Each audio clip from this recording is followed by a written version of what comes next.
Our group's mission is really to understand the genetic changes that have gone on in cancer and to better understand how we can apply that to influence care. My hope for personalized medicine is that every cancer patient will have access to comprehensive genetic tests that will let them better understand the types of genetic changes that have happened in their tumor, and that will then help them and their physicians to decide on the best course of therapy that's unique for their disease.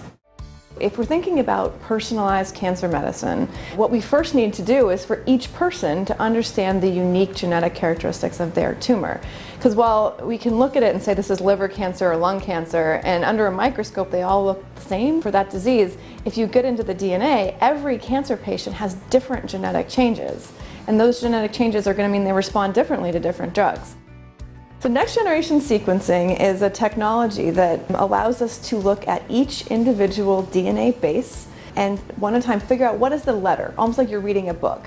But unlike traditional and older sequencing technologies where we would do that letter by letter, now we can do that in a massively parallel fashion. So for millions of different strands of DNA at the same time, we can figure out what the letters in the sequence are. We recently introduced a next-generation sequencing-based test to Genoptics, which is a molecular diagnostics company we work with in California.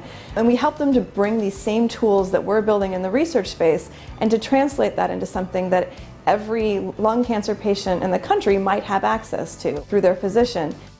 We rolled that test out, and we just heard word that the first cancer patient that received that had an actionable finding, meaning there was a mutation reported by our test that informed them that they would be likely to benefit from a particular targeted therapy.